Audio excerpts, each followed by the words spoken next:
So I'm a big believer in the idea that anytime people can share, it's a good thing. People can share their ideas, people can share their questions. That's all good. A great tool for this is Padlet, and Padlet is a tool that teachers can use on both their computer, which you're seeing here, and then also on students or teachers on an iPad, which you can see over here. So what we're going to do is just kind of walk through the basics of what this can look like. The first to start, you can go ahead and log in with your Google account, and then when you're ready, you can say, I want to create a new Padlet. And it can give you kind of some background. You can change anything you want. Here I'm going to close off the directions, and I'm going to jump back in and say, okay, instead of my swanky Padlet, I'm going to say Padlet for class. And description, I'm going to go ahead and just change this to learning about Padlet. Pretty simple. Now down here you've got freeform, grid, and stream. That's going to change how the posts that the kids make on their Padlet, on your Padlet, excuse me, goes on the screen. Freeform, they can move things around, you can move things around. Grid, it keeps it very organized in boxes like that. And stream, it's going to just do the most recent posts down to the older posts. So I'm going to leave it freeform from now, and let's just go ahead and leave it with that background. Okay, and you can change all this stuff. You can add some different images here, and you kind of mess with that. So I'm going to say save,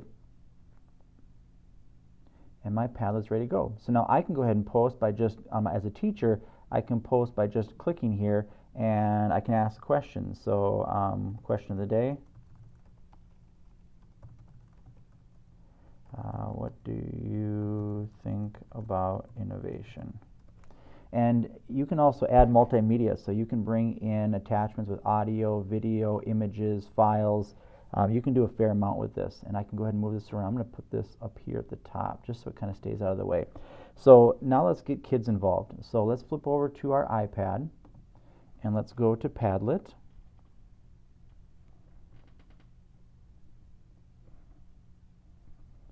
Okay, and now we need to join this. And this, you can either give your class the link, which is fine, it works really, really well, or you can also give your kids a QR code. So how you do that, go back over to my teacher.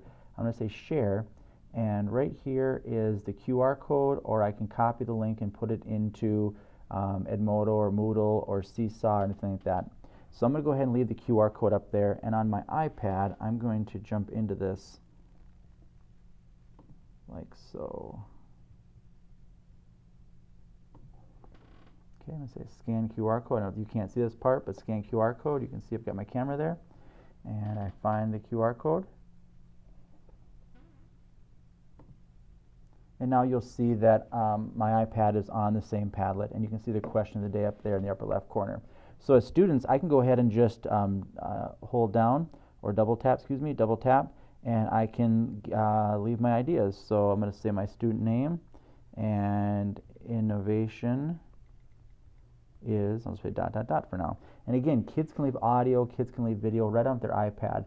And as more and more kids post, you're going to start seeing ideas start to form. And kids can visually see each other's ideas. You can organize them. They can organize them. You can see that the post that we did on our iPad is now available on my teacher side as well. So how teachers have used this, in classes to share questions. They've done things where they'll do maybe quiet reading, and the kids will post questions they've got. I've seen teachers use this in Becker with during movies. They'll post ideas or questions.